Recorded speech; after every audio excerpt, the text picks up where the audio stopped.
सरल हिंदी भाषा में शिव महापुराण विद्वेश्वर संहिता भाग 4। बंधन और मोक्ष का विवेचन, शिव पूजा का उपदेश, लिंग आदि में शिव पूजन का विधान, भस्म के स्वरूप का निरूपण और महत्व, शिव एवं गुरु शब्द की व्युत्पत्ति तथा शिव के भस्म धारण का रहस्य। ऋषि बोले, सर्वज्ञों में श्रेष्ठ सूत जी, बंधन और मोक्ष का स्वरूप क्या है, यह हमें बताइए। सूत जी ने कहा, महर्षियों, मैं बंधन और मोक्ष का स्वरूप तथा मोक्ष के उपाय का वर्णन करूँगा। तुम लोग आदरपूर्वक सुनो। जो प्रकृति आदि 8 बंधनों से बंधा हुआ है, वह जीव बद्ध कहलाता है, और उन 8 बंधनों से छूटा हुआ है, उसे मुक्त कहते हैं। प्रकृति आदि को वश में कर लेना मोक्ष कहलाता है। बंधन आगंतुक है और मोक्ष स्वतः सिद्ध है। बद्ध जीव जब बंधन से मुक्त हो जाता है, तब उसे मुक्त जीव कहते हैं। प्रकृति, बुद्धि, महत्तत्व, त्रिगुणात्मक अहंकार और 5 तन्मात्राएं, इन्हें ज्ञानी पुरुष प्रकृत्याद्यष्टक मानते हैं। प्रकृति आदि 8 तत्वों के समूह से देह की उत्पत्ति हुई है। देह से कर्म उत्पन्न होता है और फिर कर्म से नूतन देह की उत्पत्ति होती है। इस प्रकार बारंबार जन्म और कर्म होते रहते हैं। शरीर को स्थूल, सूक्ष्म और कारण के भेद से 3 प्रकार का जानना चाहिए। स्थूल शरीर जागृत अवस्था में व्यापार कराने वाला, सूक्ष्म शरीर जागृत और स्वप्न अवस्थाओं में इंद्रिय भोग प्रदान करने वाला तथा कारण शरीर सुषुप्तावस्था में आत्मानंद की अनुभूति कराने वाला कहा गया है।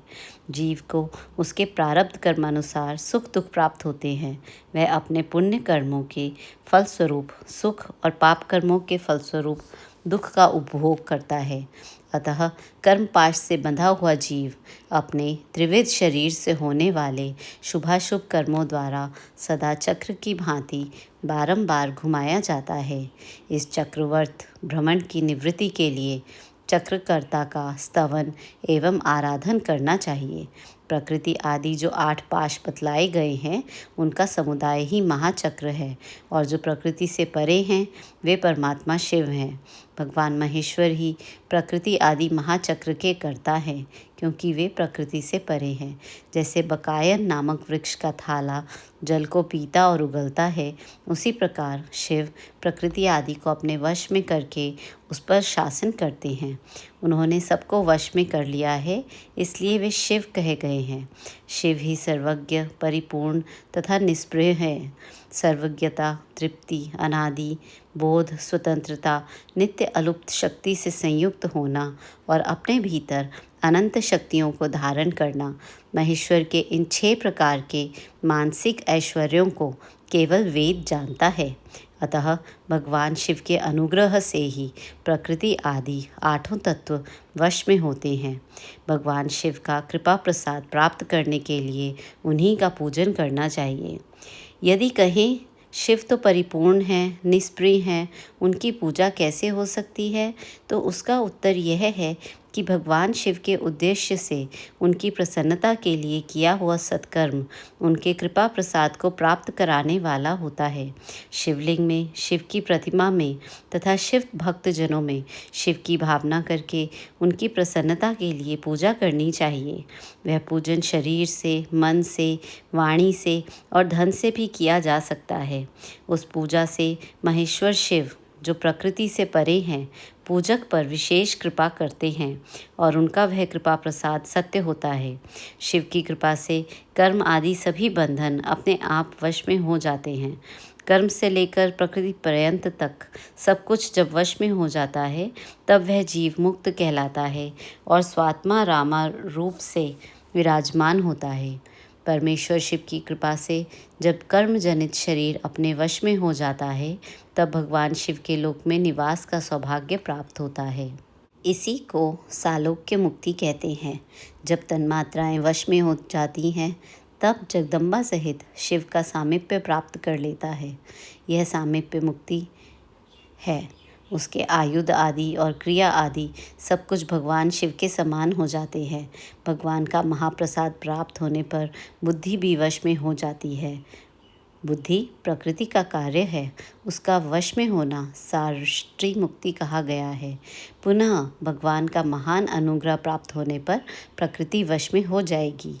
उस समय भगवान शिव का मानसिक ऐश्वर्य बिना यत्न के ही प्राप्त हो जाएगा। सर्वज्ञता और तृप्ति आदि जो शिव के ऐश्वर्य हैं, उन्हें पाकर मुक्त पुरुष अपनी आत्मा में ही विराजमान होता है। वेद और शास्त्रों में विश्वास रखने वाले विद्वान पुरुष इसी को सायुज्य मुक्ति कहते हैं। इस प्रकार लिंग आदि में शिव की पूजा करने से क्रमशः मुक्ति स्वतः प्राप्त हो जाती है। इसलिए शिव का कृपा प्रसाद प्राप्त करने के लिए तत्संबंधी क्रिया आदि के द्वारा उन्हीं की पूजा करनी चाहिए। शिव क्रिया, शिव तप, शिव मंत्र जप, शिव ज्ञान और शिव ध्यान के लिए सदा उत्तरोत्तर अभ्यास बढ़ाना चाहिए। प्रतिदिन प्रातः काल से रात को सोते समय तक और जन्म काल से लेकर मृत्यु पर्यंत तक सारा समय भगवान शिव के चिंतन में ही बिताना चाहिए। सद्योजातादि मंत्रों तथा नाना प्रकार के पुष्पों से जो शिव की पूजा करता है, वह शिव को ही प्राप्त होगा। ऋषि बोले, उत्तम व्रत का पालन करने वाले सूत जी, लिंग आदि में शिव जी की पूजा का क्या विधान है, यह हमें बताइए। सूत जी ने कहा, द्विजों, मैं लिंगों के क्रम का यथावत वर्णन कर रहा हूँ, तुम सब लोग सुनो। वह प्रणव ही समस्त अभीष्ट वस्तुओं को देने वाला प्रथम लिंग है, उसे सूक्ष्म प्रणव रूप समझो।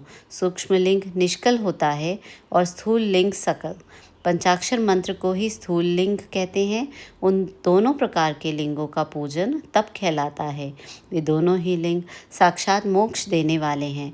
पौरुष लिंग और प्रकृति लिंग के रूप में बहुत से लिंग हैं। उन्हें भगवान शिव ही विस्तार पूर्वक बता सकते हैं, दूसरा कोई नहीं जानता। पृथ्वी के विकारभूत जो लिंग ज्ञात हैं, उनको मैं तुम्हें बता रहा हूँ। उनमें स्वयंभू लिंग प्रथम है, दूसरा बिंदु लिंग, तीसरा प्रतिष्ठित लिंग, चौथा चर लिंग और पांचवा गुरु लिंग है।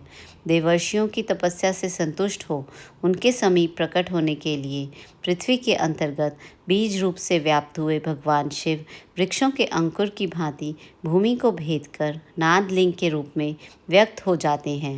वे स्वतः व्यक्त हुए शिव ही स्वयं प्रकट होने के कारण स्वयंभू नाम धारण करते हैं। ज्ञानी जन उन्हें स्वयंभू लिंग के रूप में जानते हैं। उस स्वयंभू लिंग की पूजा से उपासक का ज्ञान स्वयं ही बढ़ने लगता है।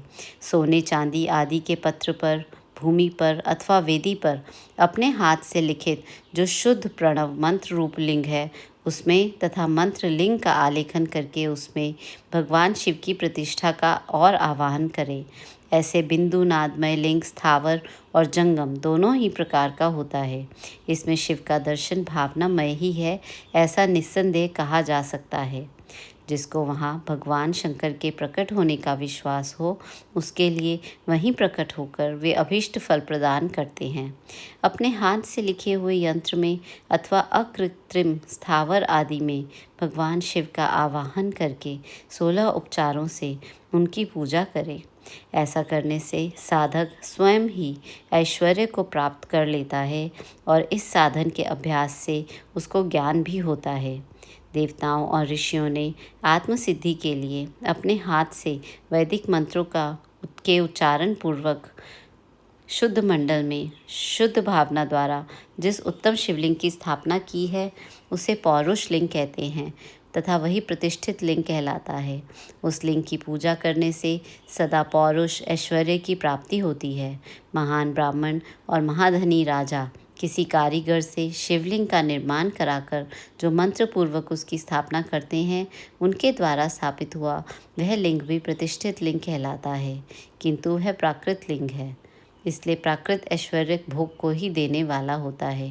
जो शक्तिशाली और नित्य होता है उसे पौरुष कहते हैं तथा जो दुर्बल और अनित्य होता है वह प्राकृत कहलाता है। लिंग, नाभि, जिह्वा, नासाग्रभाग और शिखा के क्रम से कटी, हृदय और मस्तक तीनों स्थानों में जो लिंग की भावना की गई है, उस आध्यात्मिक लिंग को ही चरलिंग कहते हैं। पर्वत को पौरुष लिंग बताया गया है और भूतल को विद्वान पुरुष प्रकृत लिंग मानते हैं। वृक्ष आदि को पौरुष लिंग जानना चाहिए और गुल्म आदि को प्राकृत लिंग। साठी नामक धान्य को प्राकृत लिंग समझना चाहिए और शाली, अघनी एवं गेहूं को पौरुष लिंग।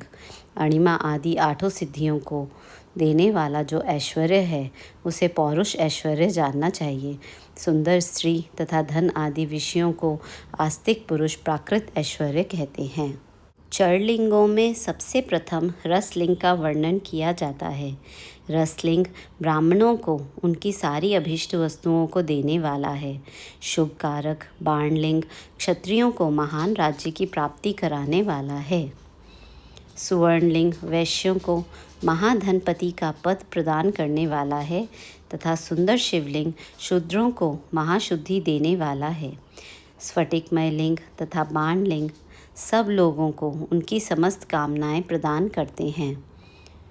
अपना ना हो तो दूसरे का स्फटिक या बाणलिंग भी पूजा के लिए निषिद्ध नहीं है। स्त्रियों विशेषतः सद्भावाओं के लिए पार्थिव लिंग की पूजा का विधान है। प्रवृत्ति मार्ग में स्थित विधवाओं के लिए स्फटिक लिंग की पूजा बताई गई है, परंतु विरक्त विधवाओं के लिए रसलिंग की पूजा को ही श्रेष्ठ कहा गया है।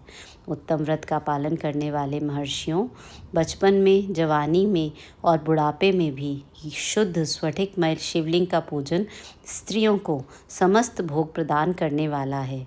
गृहासक्त स्त्रियों के लिए पीठ पूजा भूतल पर संपूर्ण अभिष्ट को देने वाली है।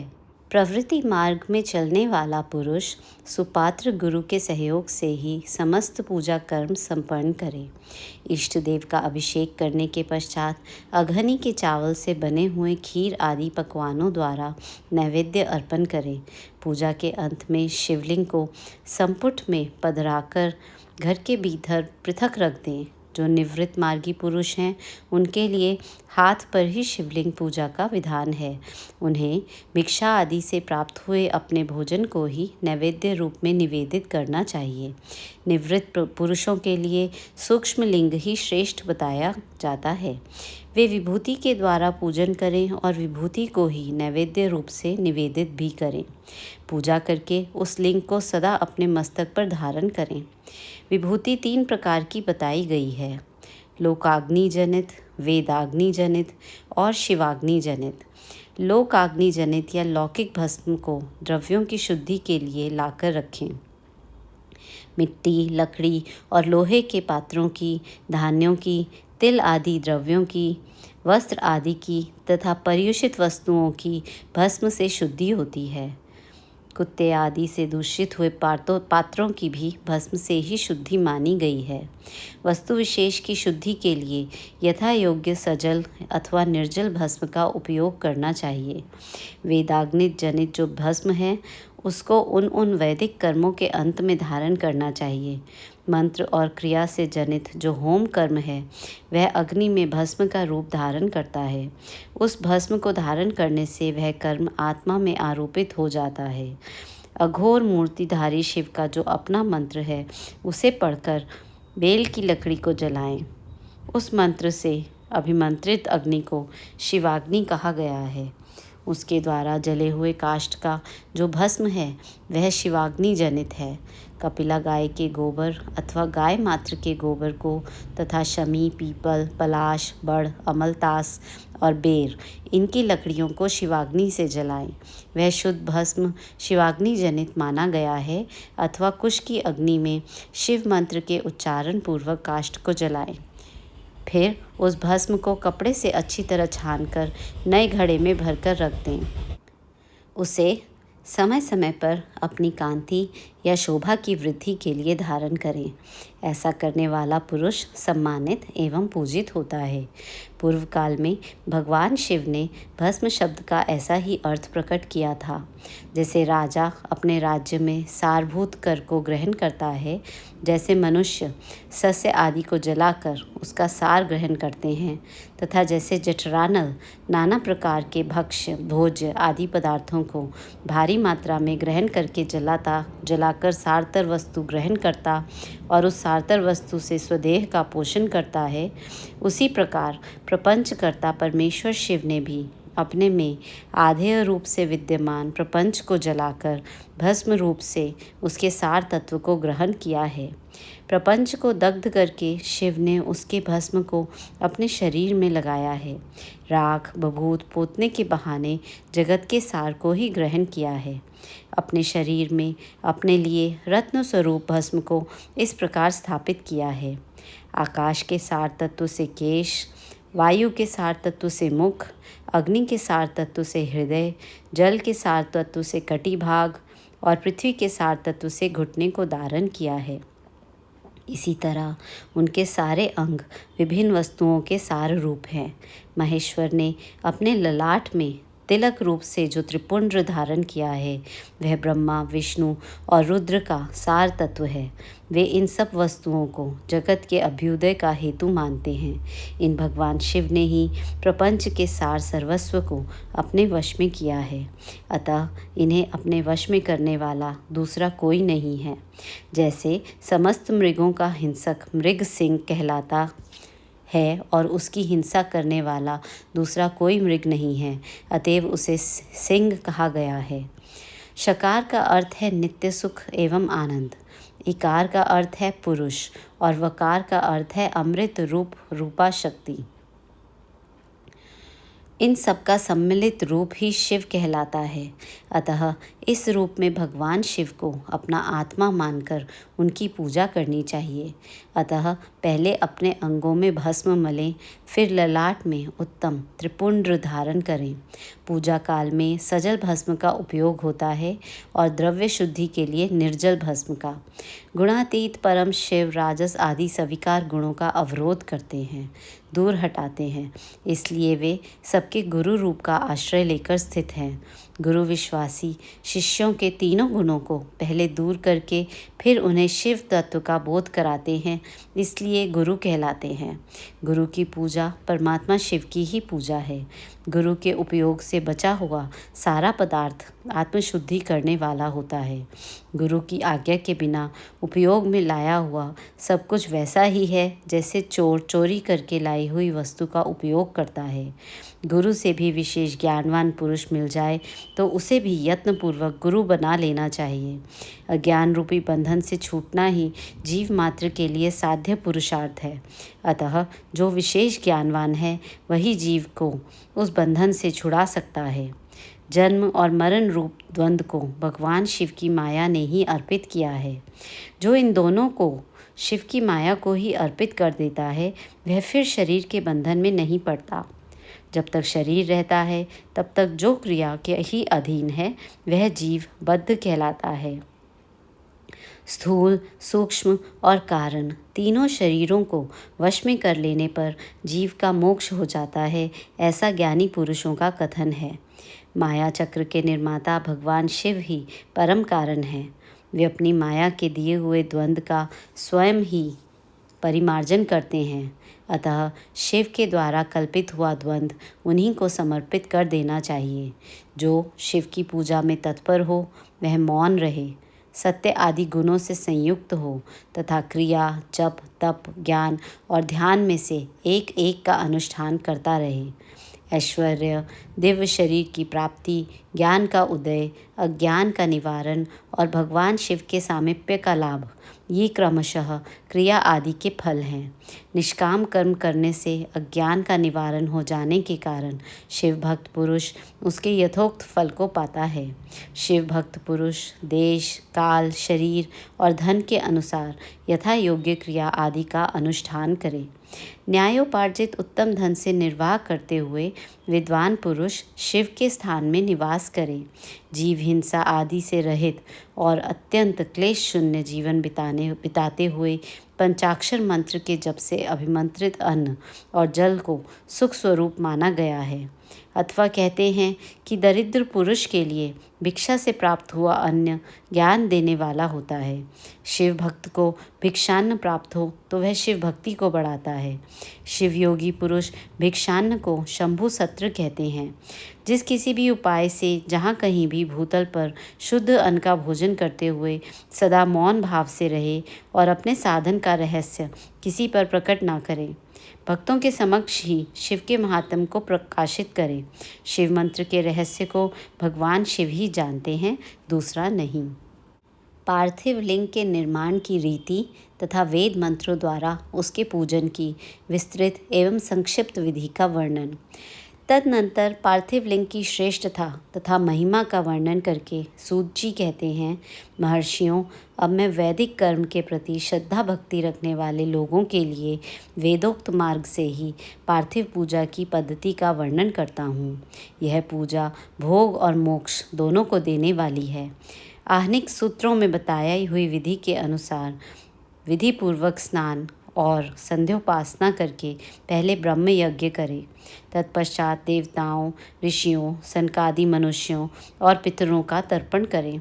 अपनी रुचि के अनुसार संपूर्ण नित्य कर्म को पूर्ण करके शिव स्मरण पूर्वक भस्म तथा रुद्राक्ष धारण करें।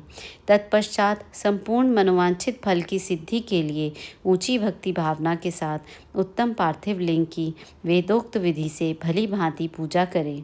नदी या तालाब के किनारे, पर्वत पर, वन में, शिवालय में अथवा और किसी पवित्र स्थान में पार्थिव पूजा करने का विधान है।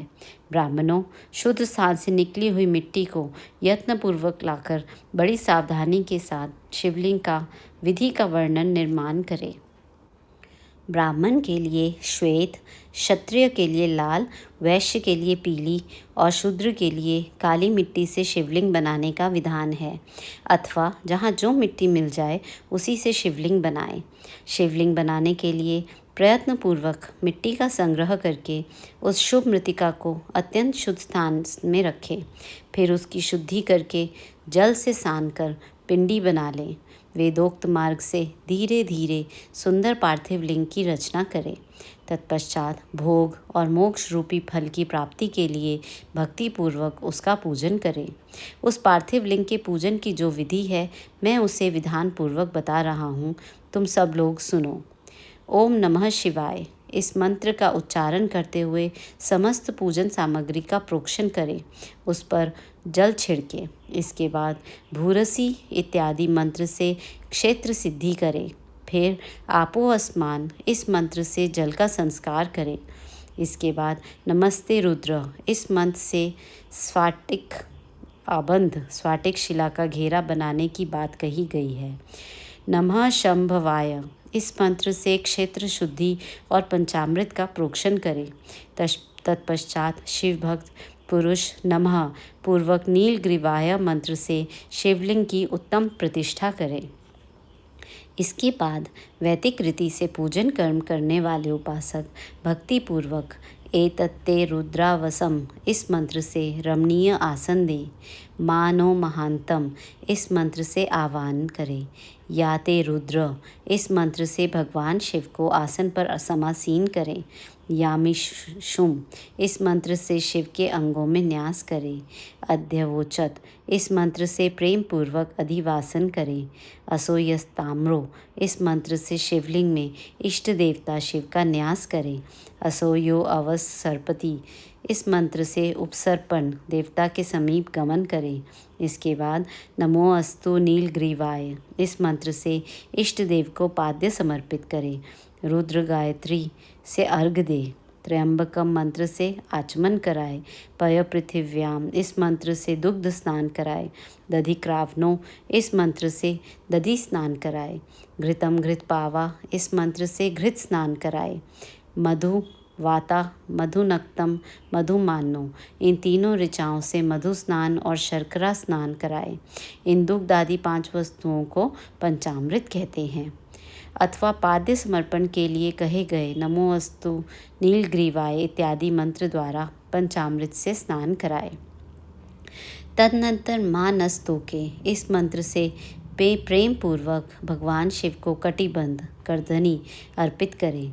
नमो धृष्णवे इस मंत्र का उच्चारण करके आराध्य देवता को उत्तरीय धारण कराए। याते हेति इत्यादि 4 ऋचाओं को पढ़कर विदग्ध भक्त प्रेम से विधि पूर्वक भगवान शिव के लिए वस्त्र एवं यज्ञोपवीत समर्पित करें। इसके बाद नमः श्वभय इत्यादि मंत्रों को पढ़कर शुद्ध बुद्धि वाला भक्त पुरुष भगवान को प्रेम पूर्वक गंध, सुगंधित चंदन एवं रोली चढ़ाए। नमस्त क्षभ्यो इस मंत्र से अक्षत अर्पित करे। नमः पार्याय इस मंत्र से फूल चढ़ाए। नमः पर्णाय इस मंत्र से बिल्व पत्र समर्पण करे। नमः कपर्दिने च इत्यादि मंत्र से विधि पूर्वक धूप दे। नमः आशवे इस ऋचा से शास्त्रोक्त विधि के अनुसार दीप निवेदन करे। तत्पश्चात हाथ धोकर नमो ज्येष्ठाय इस मंत्र से उत्तम नैवेद्य अर्पित करे। फिर पूर्वोक्त त्र्यंबक मंत्र से आचमन कराए।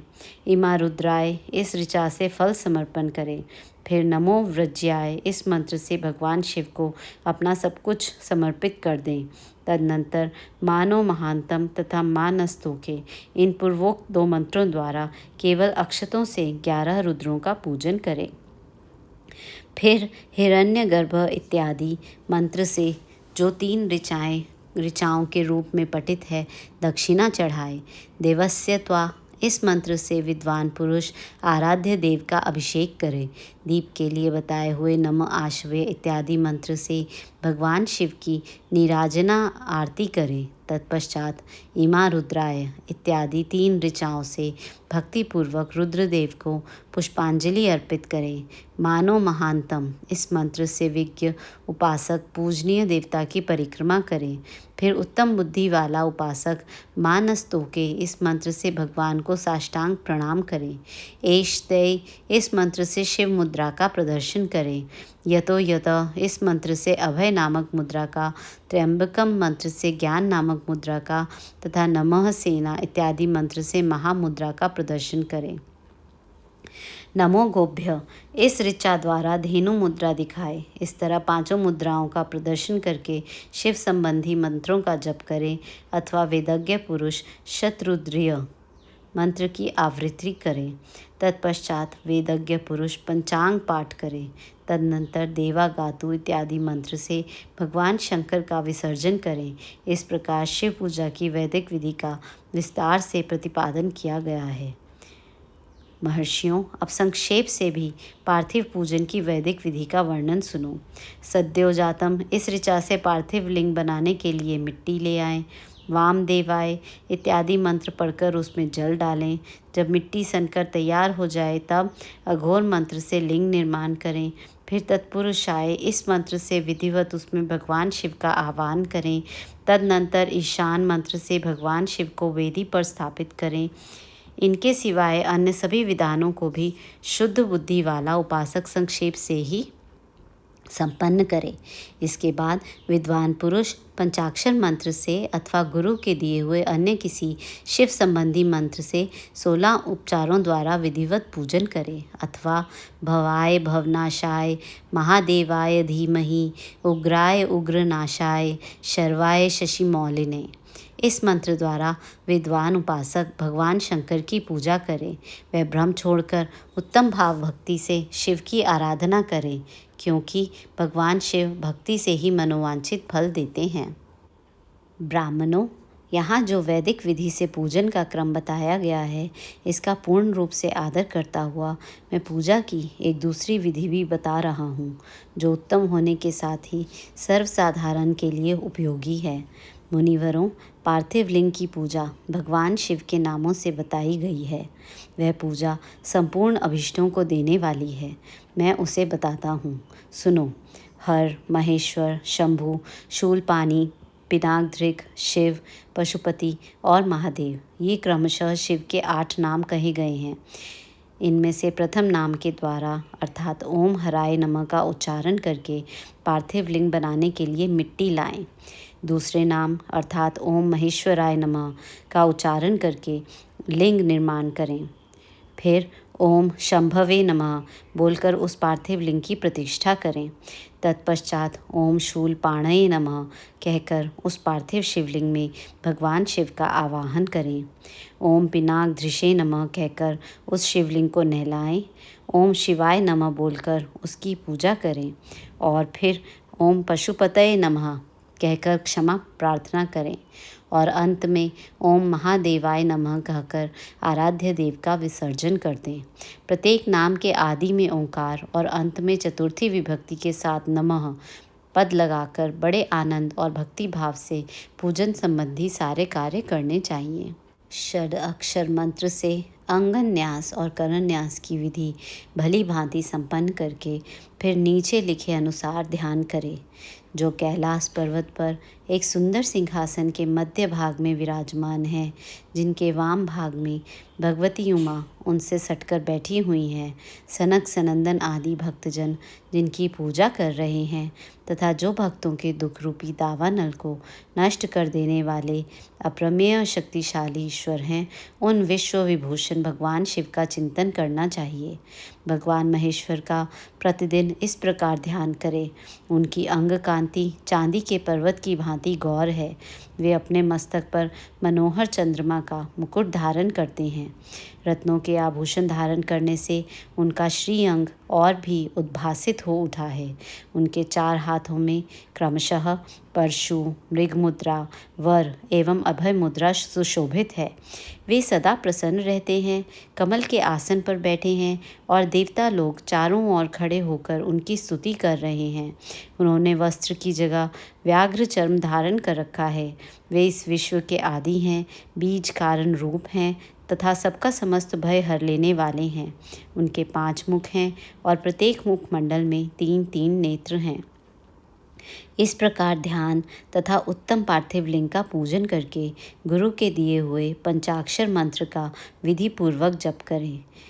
विप्रवरों, विद्वान पुरुष को चाहिए कि वह देवेश्वर शिव को प्रणाम करके नाना प्रकार की स्तुतियों द्वारा उनका स्तवन करे तथा शतरुद्रीय यजुर्वेद 16वें अध्याय के मंत्रों का पाठ करे। तत्पश्चात अंजलि में अक्षत और फूल लेकर उत्तम भक्ति भाव से निम्नांकित मंत्रों को पढ़ते हुए प्रेम और प्रसन्नता के साथ भगवान शंकर से इस प्रकार प्रार्थना करें। सबको सुख देने वाले कृपा निधान भूतनाथ शिव, मैं आपका हूँ।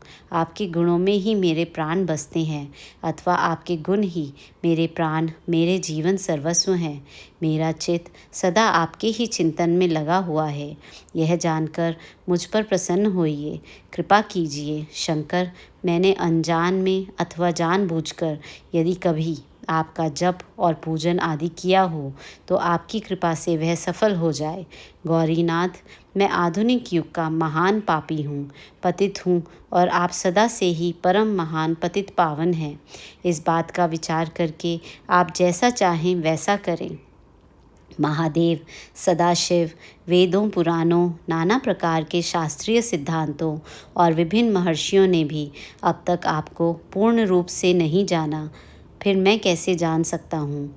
महेश्वर, मैं जैसा हूँ वैसा ही उसी रूप में संपूर्ण भाव से आपका हूँ, आपके आश्रित हूँ, इसलिए आपसे रक्षा पाने के योग्य हूँ।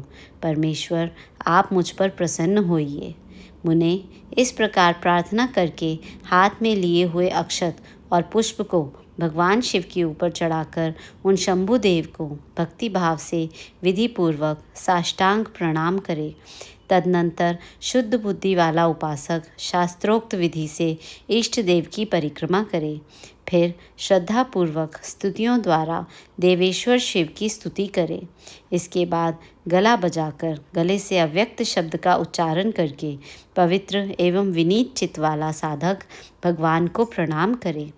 फिर आदरपूर्वक विज्ञप्ति करे और उसके बाद विसर्जन। मुनिवरों, इस प्रकार विधि पूर्वक पार्थिव पूजा बताई गई है। वह भोग और मोक्ष को देने वाली तथा भगवान शिव के प्रति भक्त भाव को बढ़ाने वाली है। पार्थिव पूजा की महिमा, शिव नैवेद्य भक्षण के विषय में निर्णय तथा बिल्व का महात्म।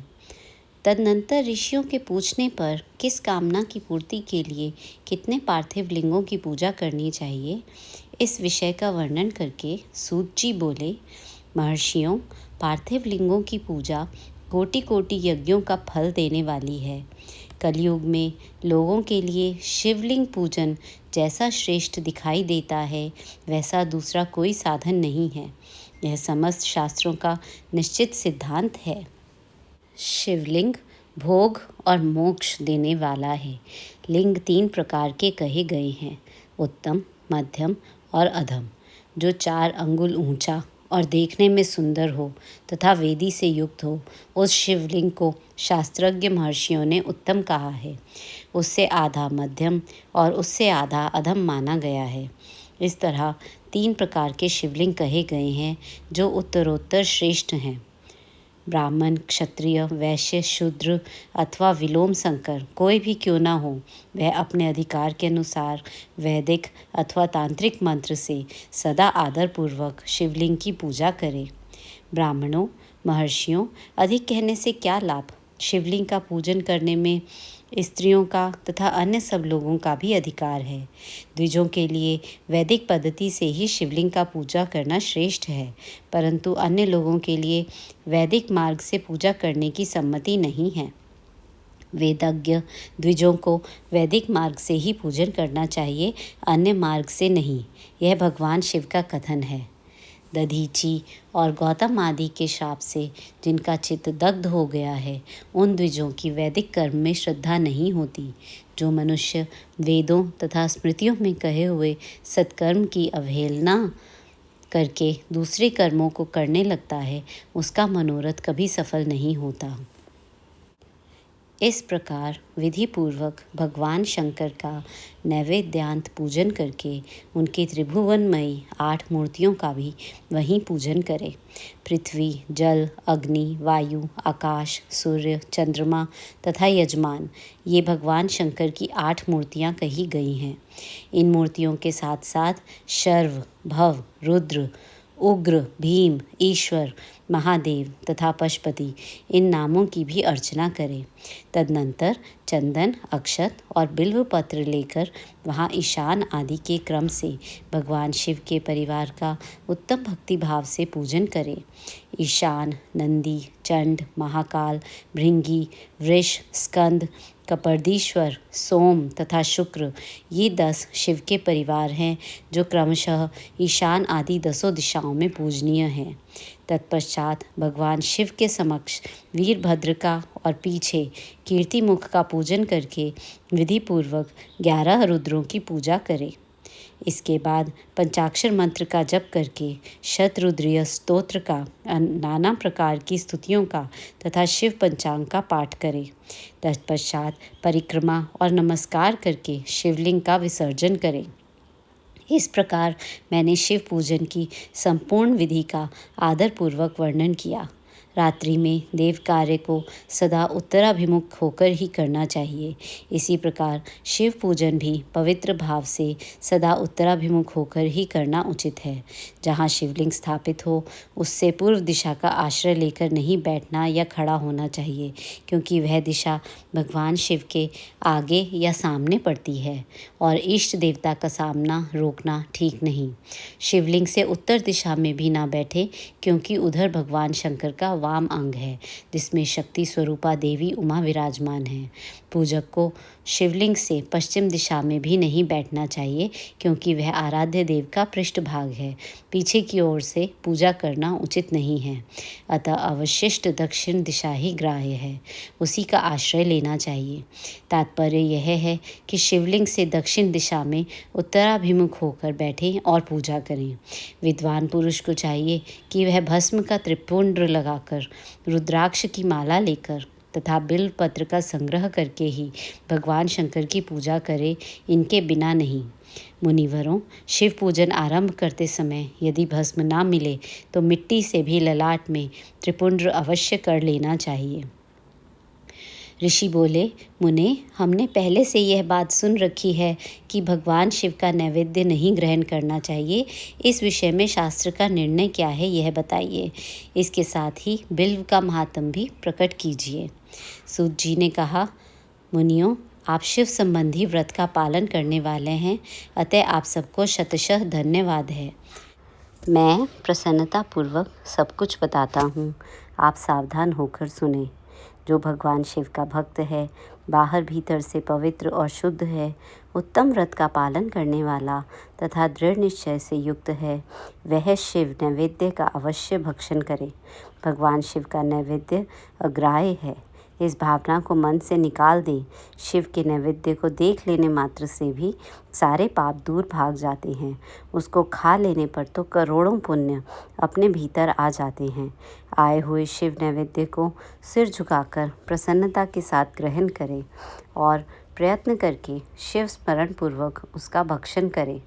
आए हुए शिव नैवेद्य को जो यह कहकर कि मैं इसे दूसरे समय में ग्रहण करूँगा, लेने में विलंब कर देता है, वह मनुष्य निश्चय ही पाप से बंध जाता है।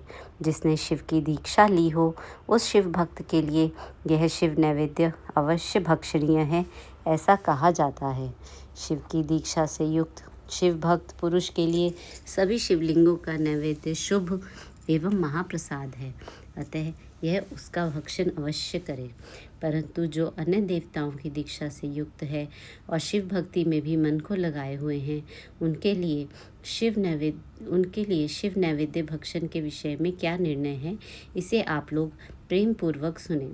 ब्राह्मणों, जहाँ से शालग्राम शिला की उत्पत्ति होती है, वहाँ के उत्पन्न लिंग में रस लिंग, पारद लिंग में पाषाण, रजत और सुवर्ण से निर्मित लिंग में, देवताओं तथा सिद्धों द्वारा प्रतिष्ठित लिंग में, केसर निर्मित लिंग में, स्फटिक लिंग में, रत्न निर्मित लिंग में तथा समस्त ज्योतिर्लिंगों में विराजमान भगवान शिव के नैवेद्य का भक्षण चंद्रायन व्रत के समान पुण्यजनक है।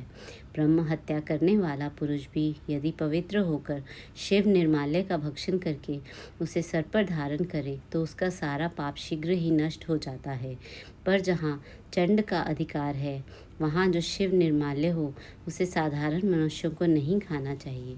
जहाँ चंड का अधिकार नहीं है, वहाँ के शिव निर्माल्य का सभी को भक्तिपूर्वक भोजन करना चाहिए। बाणलिंग, नर्मदेश्वर, लोह निर्मित स्वर्णादि धातुमय लिंग, सिद्धलिंग, जिन लिंगों की उपासना से किसी ने सिद्धि प्राप्त की है अथवा जो सिद्धों द्वारा स्थापित है, वे लिंग, स्वयंभू लिंग, इन सब लिंगों में तथा शिव की प्रतिमाओं में चंड का अधिकार नहीं है। जो मनुष्य शिवलिंग को विधि पूर्वक स्नान कराकर उस स्नान के जल का 3 बार आचमन करता है, उसके कायिक, वाचिक और मानसिक तीनों प्रकार के पाप यहाँ शीघ्र नष्ट हो जाते हैं। जो शिव नैवेद्य पत्र, पुष्प, फल और जल अग्राह्य है, वह सब भी शालिग्राम शिला के स्पर्श से पवित्र ग्रहण के योग्य हो जाता है। मुनीश्वरों, शिवलिंग के ऊपर चढ़ा हुआ जो द्रव्य है, वह अग्राह्य है। जो वस्तु लिंग स्पर्श से रहित है, अर्थात जिस वस्तु को अलग रखकर शिव जी को निवेदित किया जाता है, लिंग के ऊपर चढ़ाया नहीं जाता, उसे अत्यंत पवित्र जानना चाहिए। मुनिवरों, इस प्रकार नैवेद्य के विषय में शास्त्र का निर्णय बताया गया। अब तुम लोग सावधान हो, आदर पूर्वक बिल्व का महात्म सुनो। यह बिल्व वृक्ष महादेव का ही रूप है। देवताओं ने भी इसकी स्तुति की है। फिर जिस किसी तरह से इसकी महिमा कैसे जानी जा सकती है। तीनों लोकों में जितने पुण्य तीर्थ प्रसिद्ध हैं, वे संपूर्ण तीर्थ बिल्व के मूल भाग में निवास करते हैं। जो पुण्यात्मा मनुष्य बिल्व के मूल में लिंग स्वरूप अविनाशी महादेव जी का पूजन करता है, वह निश्चय ही शिव पद को प्राप्त होता है। जो बिल्व की जड़ के पास जल से अपने मस्तक को सींचता है, वह संपूर्ण तीर्थों में स्नान का फल पा लेता है और वही इस भूतल पर पावन माना जाता है। इस बिल्व की जड़ के परम उत्तम थाले को जल से भरा हुआ देखकर महादेव जी पूर्णतया संतुष्ट होते हैं। जो मनुष्य गंध, पुष्प आदि से बिल्व के मूल भाग का पूजन करता है, वह शिवलोक को पाता है और इस लोक में भी उसकी सुख संतति बढ़ती है। जो बिल्व के जड़ के समीप आदर पूर्वक दीपावली जलाकर रखता है, वह तत्व ज्ञान से संपन्न हो भगवान महेश्वर में मिल जाता है। जो बिल्व की शाखा थामकर हाथ से उसके नए नए पल्लव उतारता और उनसे उस बिल्व की पूजा करता है, वह सब पापों से मुक्त हो जाता है। जो बिल्व की जड़ के समीप भगवान शिव में अनुराग रखने वाले एक भक्त को भी भक्तिपूर्वक भोजन कराता है, उसे कोटि गुना पुण्य प्राप्त होता है। जो बिल्व की जड़ के पास शिव भक्त को खीर और घृत से युक्त अन्न देता है वह कभी दरिद्र नहीं होता। ब्राह्मणों, इस प्रकार मैंने सांगोपांग शिवलिंग पूजन का वर्णन किया। यह प्रवृत्ति मार्गी तथा निवृत्ति मार्गी पूजकों के भेद से दो प्रकार का होता है। प्रवृत्ति मार्गी लोगों के लिए पीठ पूजा इस भूतल पर संपूर्ण अभीष्ट वस्तुओं को देने वाली होती है। प्रवृत्त पुरुष सुपात्र गुरु आदि के द्वारा ही सारी पूजा संपन्न करे और अभिषेक के अंत में अघनी के चावल से बना हुआ नैवेद्य निवेदन करे। पूजा के अंत में शिवलिंग को शुद्ध संपुट में विराजमान करके घर के भीतर कहीं अलग रख दे। निवृत्ति मार्गी उपासकों के लिए हाथ पर ही शिव पूजन का विधान है।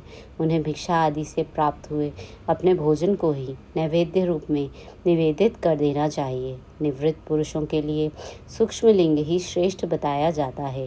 वे विभूति से पूजन करें और विभूति को ही नैवेद्य रूप से निवेदित भी करें। पूजा करके उस लिंग को सदा अपने मस्तक पर धारण करें।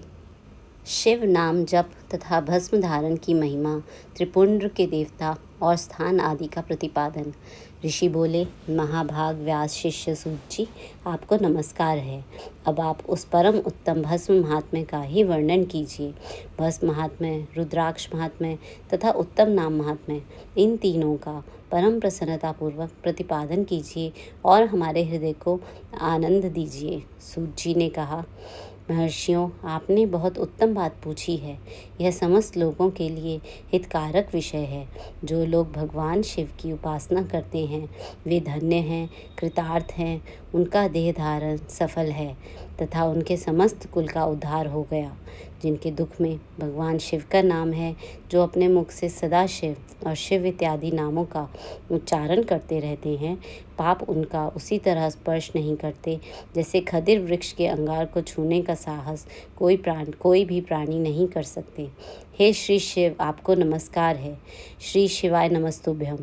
ऐसी बात जब मुंह से निकलती है तब वह मुख समस्त पापों का विनाश करने वाला पावन तीर्थ बन जाता है। जो मनुष्य प्रसन्नतापूर्वक उस मुख का दर्शन करता है उसे निश्चय ही तीर्थ सेवन जनित फल प्राप्त होता है। ब्राह्मणों, शिव का नाम, विभूति, भस्म तथा रुद्राक्ष ये तीनों त्रिवेणी के समान परम पुण्यमय माने गए हैं। जहाँ ये तीनों शुभतर वस्तुएं सर्वदा रहती हैं, उसके दर्शन मात्र से मनुष्य त्रिवेणी स्नान का फल पा लेता है। शिव का नाम गंगा है, विभूति यमुना मानी गई है तथा रुद्राक्ष को सरस्वती कहा गया है। इन तीनों की संयुक्त त्रिवेणी समस्त पापों का नाश करने वाली है। श्रेष्ठ ब्राह्मणों, इन तीनों की महिमा को सद लक्षण भगवान महेश्वर के बिना दूसरा कौन भली भांति जानता है। इस ब्रह्मांड में जो कुछ है वह सब तो केवल महेश्वर ही जानते हैं। विप्रगण, मैं अपनी श्रद्धा भक्ति के अनुसार संक्षेप से भगवान नामों की महिमा का कुछ वर्णन करता हूँ। तुम सब लोग प्रेम पूर्वक सुनो। यह नाम महात्म समस्त पापों को हर लेने वाला सर्वोत्तम साधन है। शिव इस नाम रूपी दावानल से महान पातक रूपी पर्वत अनायास ही भस्म हो जाता है। यह सत्य है, इसमें संशय नहीं है। शौनक, पाप मूलक जो नाना प्रकार के दुख हैं वे एकमात्र शिव नाम से ही नष्ट होने वाले हैं। दूसरे साधनों से संपूर्ण यत्न करने पर भी पूर्णतया नष्ट नहीं होते हैं। जो मनुष्य इस भूतल पर सदा भगवान शिव के नामों के जप में ही लगा हुआ है वह वेदों का ज्ञाता है, वह पुण्यात्मा है, वह धन्यवाद का पात्र है तथा वह विद्वान माना गया है। उन्हें जिनका शिव नाम जप में विश्वास है उनके द्वारा आचरित नाना प्रकार के धर्म तत्काल फल देने के लिए उत्सुक हो जाते हैं। महर्षि, भगवान शिव के नाम से जितने पाप नष्ट होते हैं उतने पाप मनुष्य इस भूतल पर कर नहीं सकते। जो शिव नाम रूपी नौका पर आरूढ़ हो संसार रूपी समुद्र को पार करते हैं उनके जन्म मरण रूप संसार के मूलभूत वे सारे पाप निश्चय ही नष्ट हो जाते हैं। महामुने, संसार के मूलभूत पातक रूपी पादपों का शिव नाम रूपी कुठार से निश्चय ही नाश हो जाता है। जो पाप रूपी दावानल से पीड़ित है उन्हें शिव नाम रूपी अमृत का पान करना चाहिए। पापों के दावानल से दग्ध होने वाले लोगों को उस शिव नाम अमृत के बिना शांति नहीं मिल सकती। जो शिव नाम रूपी सुधा की वृष्टि जनित धारा में गोते लगा रहे हैं वे संसार रूपी दावानल के बीच में खड़े होने पर भी कदापि शोक के भागी नहीं होते। जिन महात्माओं के मन में शिव नाम के प्रति बड़ी भारी भक्ति है ऐसे लोगों की सहसा और सर्वथा मुक्ति होती है। मुनीश्वर जिसने अनेक जन्मों तक तपस्या की है उसी की शिव नाम के प्रति भक्ति होती है जो समस्त पापों का नाश करने वाली है। जिसके मन में भगवान शिव के नाम के प्रति कभी खंडित न होने वाली असाधारण भक्ति प्रकट हुई है उसी के लिए मोक्ष सुलभ है, यह मेरा मत है। जो अनेक पाप करके भी भगवान शिव के नाम जप में आदर पूर्वक लग गया है वह समस्त पापों से मुक्त हो ही जाता है, इसमें संशय नहीं है। जैसे वन में दावानल से दग्ध हुए वृक्ष भस्म हो जाते हैं उसी प्रकार शिव नाम रूपी दावानल से दग्ध होकर उस समय तक के सारे पाप भस्म हो जाते हैं। शौनक जिनके अंग नित्य भस्म लगाने से पवित्र हो गए हैं तथा जो शिव नाम जप का आदर करने लगा है वह घोर संसार सागर को भी पार कर ही लेता है। संपूर्ण वेदों का अवलोकन करके पूर्ववर्ती महर्षियों ने यही निश्चित किया है कि भगवान शिव के नाम का जप संसार सागर को पार करने के लिए सर्वोत्तम उपाय है। मुनिवरों, अधिक कहने से क्या लाभ। मैं शिव नाम के सर्व पापहारी महात्म का एक ही श्लोक में वर्णन करता हूँ। भगवान शंकर के एक नाम में भी पाप हरण की जितनी शक्ति है उतना पातक मनुष्य कभी कर ही नहीं सकता। मुने, पूर्व काल में महापापी राजा इंद्रद्युम्न ने शिव नाम के प्रभाव से ही उत्तम सद्गति प्राप्त की थी। इसी तरह कोई ब्राह्मणी युवती भी जो बहुत पाप कर चुकी थी शिव नाम के प्रभाव से ही उत्तम गति को प्राप्त हुई। द्विजवरों, इस प्रकार मैंने तुमसे भगवान नाम के उत्तम महात्म का वर्णन किया है।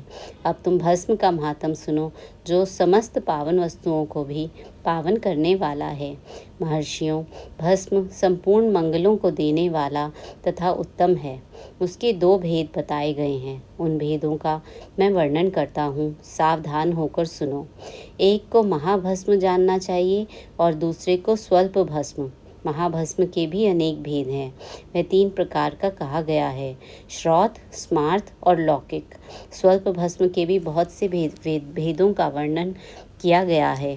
श्रौत और स्मार्त भस्म को केवल द्विजों के ही उपयोग में आने के योग्य कहा गया है। तीसरा जो लौकिक भस्म है वह अन्य सब लोगों के भी उपयोग में आ सकता है। श्रेष्ठ महर्षियों ने यह बताया है कि द्विजों को वैदिक मंत्र के उच्चारण पूर्वक भस्म धारण करना चाहिए। दूसरे लोगों के लिए बिना मंत्र के ही केवल धारण करने का विधान है। जले हुए गोबर से प्रकट होने वाला भस्म आग्नेय कहलाता है। महामुने, वह भी त्रिपुंड का द्रव्य है ऐसा कहा गया है। अग्निहोत्र से हुए भस्म का भी मनीषी पुरुषों को संग्रह करना चाहिए। अन्य यज्ञ से प्रकट हुआ भस्म भी त्रिपुंड धारण करने के काम आ सकता है। जाबालोपनिषद में आए हुए अग्नि इत्यादि 7 मंत्रों द्वारा जल मिश्रित भस्म से धूलन, विभिन्न अंगों में मर्दन या लेपन करना चाहिए। महर्षि जाबाली ने सभी वर्णों और आश्रमों के लिए मंत्र से या बिना मंत्र के भी आदरपूर्वक भस्म से त्रिपुंड लगाने की आवश्यकता बताई है। समस्त अंगों में सजल भस्म को मलना अथवा विभिन्न अंगों में तिरछा त्रिपुंड लगाना, इन कार्यों को मोक्षार्थी पुरुष प्रमाद से भी न छोड़े, ऐसा श्रुति का आदेश है। भगवान शिव और विष्णु ने भी तिर्यक त्रिपुंड धारण किया है। अन्य देवियों सहित भगवती उमा और लक्ष्मी देवी ने भी वाणी द्वारा इसकी प्रशंसा की है। ब्राह्मणों, क्षत्रियों, वैश्यों, शूद्रों, वर्ण संकरों तथा जाति भ्रष्ट पुरुषों ने भी उद्धूलन एवं त्रिपुंड के रूप में भस्म धारण किया है।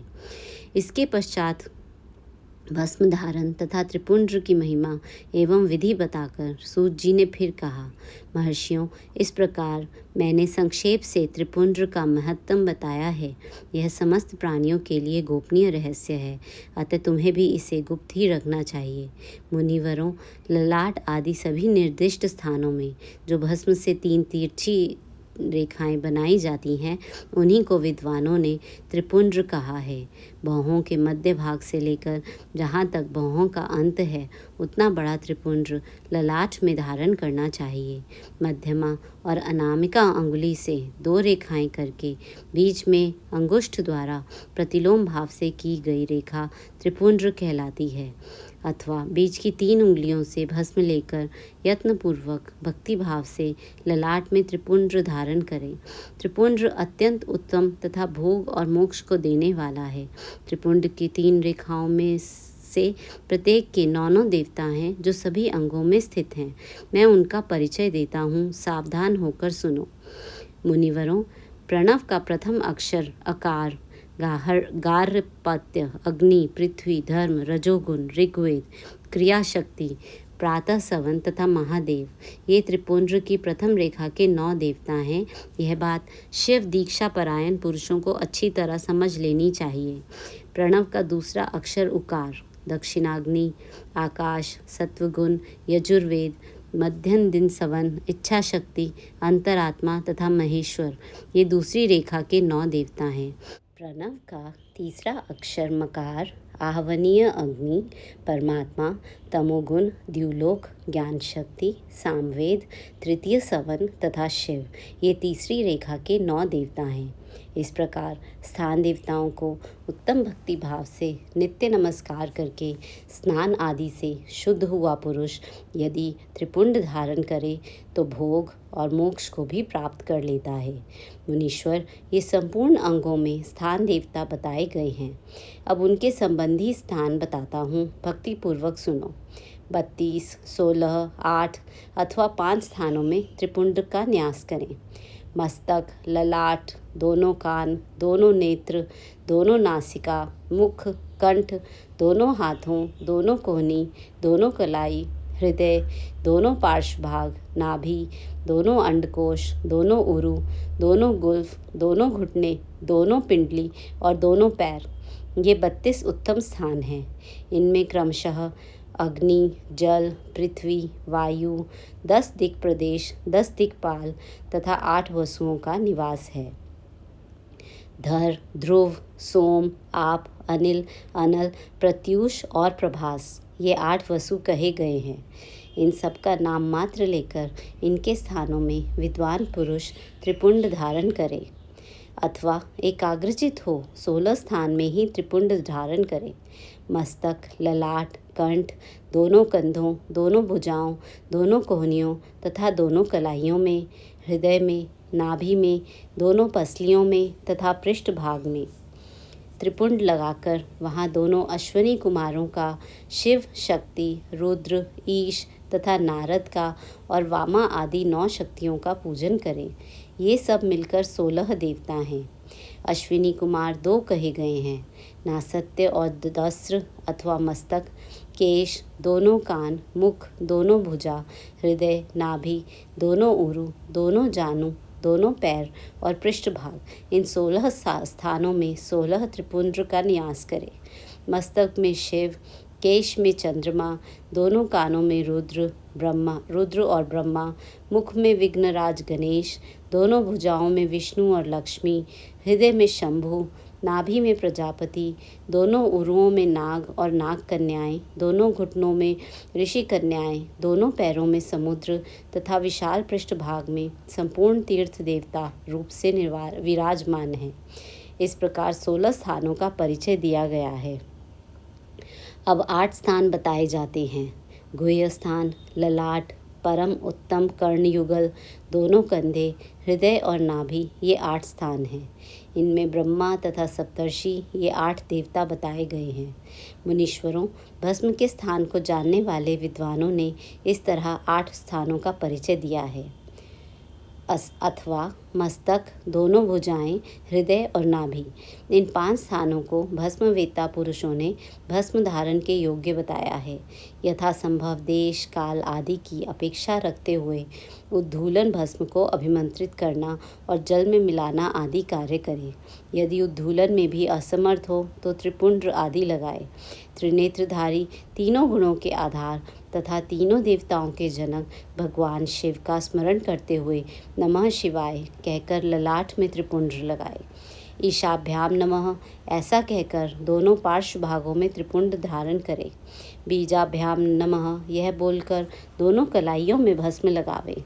पितृभ्याम नमः कहकर नीचे के अंग में, उमेशाभ्याम कहकर ऊपर के अंग में तथा भीमाएं कहकर पीठ में और सिर के पिछले भाग में त्रिपुंड्र लगाना चाहिए। रुद्राक्ष धारण की महिमा तथा उसके विविध भेदों का वर्णन। सूत जी कहते हैं, महाप्राज्ञ महामते शिव रूप शौनक, अब मैं संक्षेप से रुद्राक्ष का महात्म बता रहा हूँ, सुनो। रुद्राक्ष शिव को बहुत ही प्रिय है, इसे परम पावन समझना चाहिए।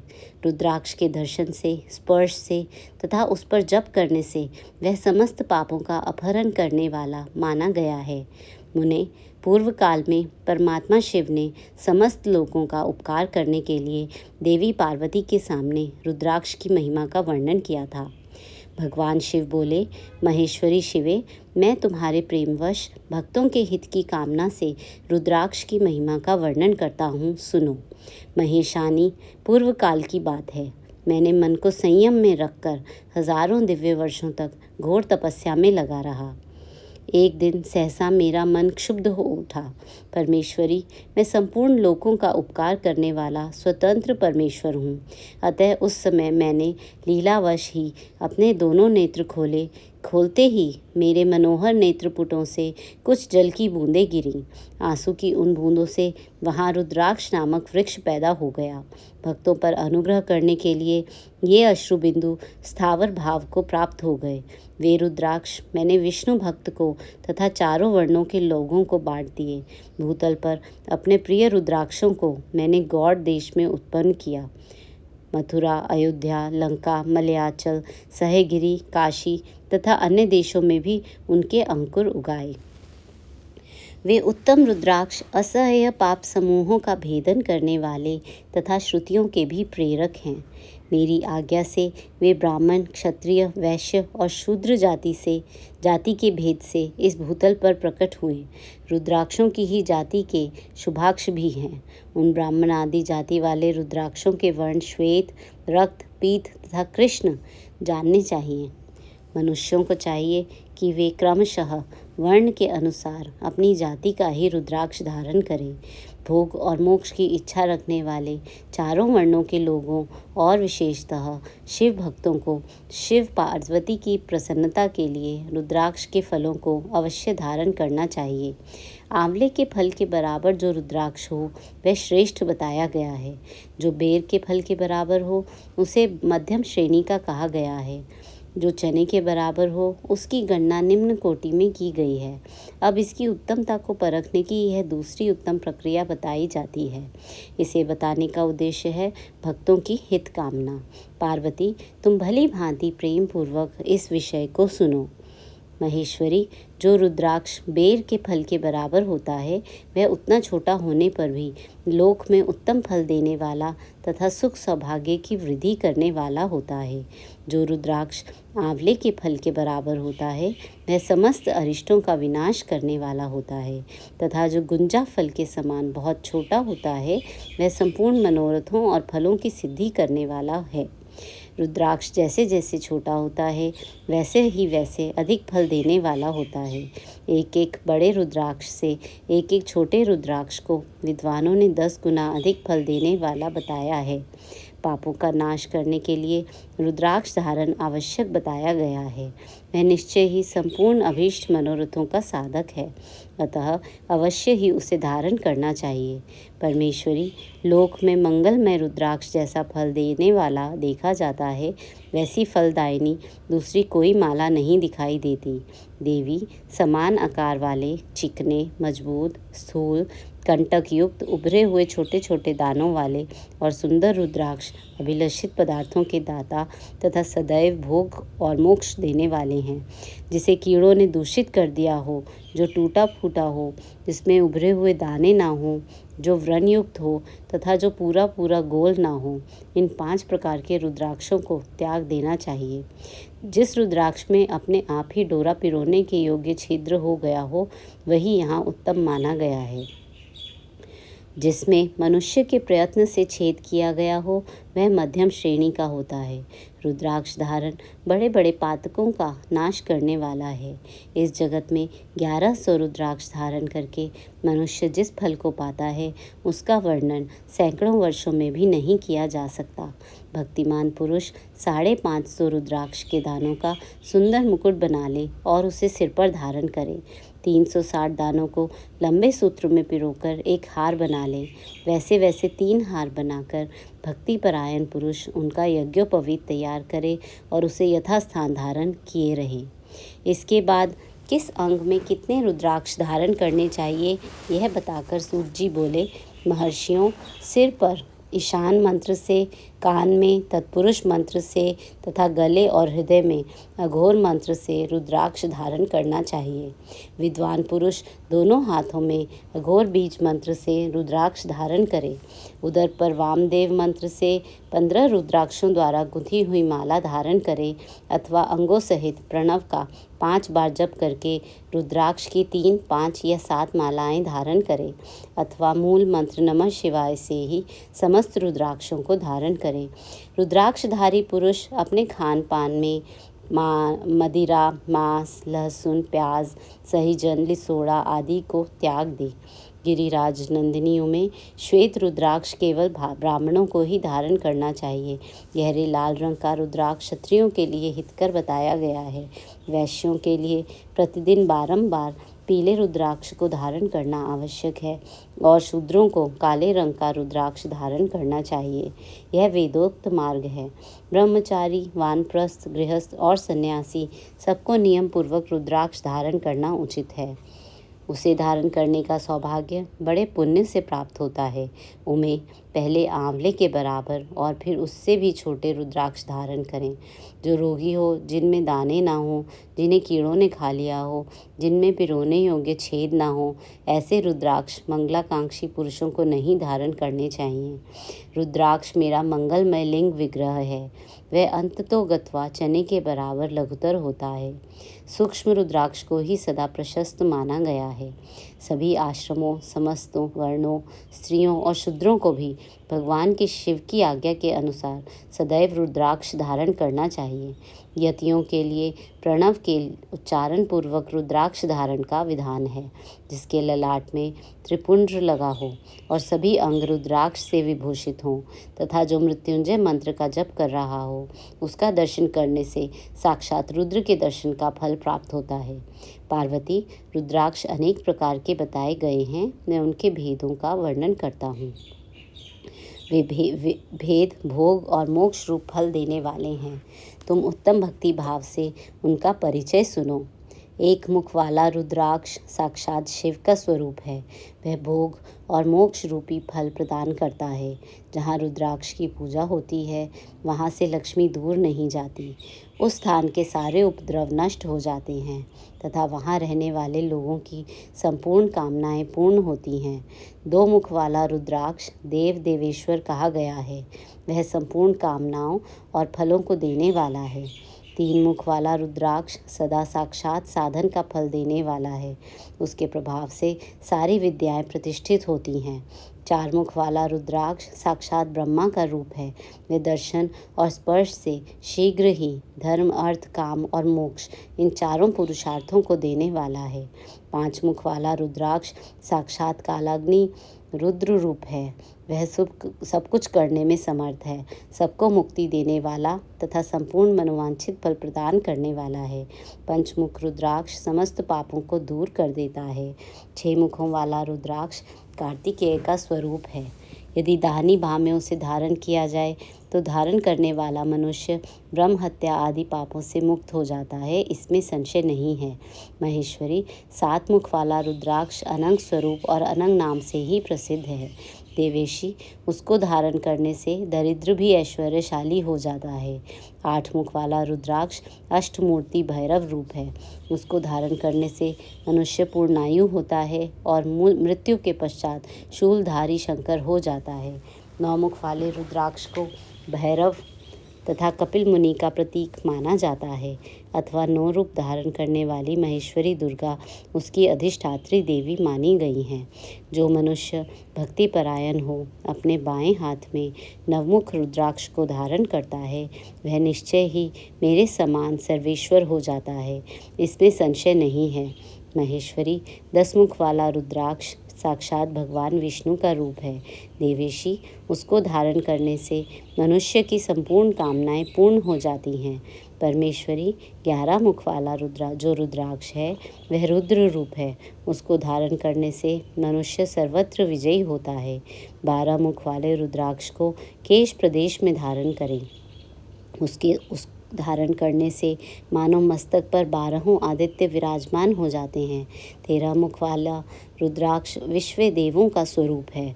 उसको धारण करके मनुष्य संपूर्ण अभीष्टों को पाता तथा सौभाग्य और मंगल लाभ करता है। 14 मुख वाला जो रुद्राक्ष है वह परम शिव रूप है। उसे भक्ति पूर्वक मस्तक पर धारण करें, इससे समस्त पापों का नाश हो जाता है। गिरिराज कुमारी इस प्रकार मुखों के भेद से रुद्राक्ष के 14 भेद बताए गए हैं। अब तुम क्रमशः उन रुद्राक्षों के धारण करने के मंत्रों को प्रसन्नता पूर्वक सुनो। 1 मुखी ओम ह्रीं नमः, 2 मुखी ओम नमः, 3 मुखी ओम क्लीं नमः, 4 मुखी ओम ह्रीं नमः, 5 मुखी ओम ह्रीं नमः, 6 मुखी ओम ह्रीं हूं नमः, 7 मुखी ओम हूं नमः, 8 मुखी ओम हुम नमः, 9 मुखी ओम ह्रीं हूं नमः, 10 मुखी ओम ह्रीं नमः, 11 मुखी ओम ह्रीं हूं नमः, 12 मुखी ओम क्रौं क्षौं रौं नमः, 13 मुखी ओम ह्रीं नमः, 14 मुखी ओम नमः। इन 14 मंत्रों द्वारा क्रमशः 1 से लेकर 14 मुख वाले रुद्राक्ष को धारण करने का विधान है। साधक को चाहिए कि वह निद्रा और आलस्य का त्याग करके श्रद्धा भक्ति से संपन्न हो संपूर्ण मनोरथों की सिद्धि के लिए उक्त मंत्रों द्वारा उन रुद्राक्षों को धारण करें। रुद्राक्ष की माला धारण करने वाले पुरुष को देखकर भूत, प्रेत, पिशाच, डाकिनी, शाकिनी तथा जो अन्य द्रोहकारी राक्षस आदि हैं वे सब के सब दूर भाग जाते हैं। जो कृत्रिम अभिचार आदि प्रयुक्त होते हैं वे सब रुद्राक्षधारी को देखकर सशंक हो दूर खिसक जाते हैं। पार्वती रुद्राक्ष मालाधारी पुरुष को देखकर मैं, शिव, भगवान विष्णु, देवी दुर्गा, गणेश, सूर्य तथा अन्य देवता भी प्रसन्न हो जाते हैं। महेश्वरी इस प्रकार रुद्राक्ष की महिमा को जानकर धर्म की वृद्धि के लिए भक्तिपूर्वक पूर्वोक्त मंत्रों द्वारा विधिवत उसे धारण करना चाहिए। मुनीश्वर भगवान शिव ने देवी पार्वती के सामने जो कुछ कहा था वह सब तुम्हारे प्रश्न के अनुसार मैंने कह सुनाया। मुनीश्वरों, मैंने तुम्हारे समक्ष इस विद्वेश्वर संहिता का वर्णन किया है।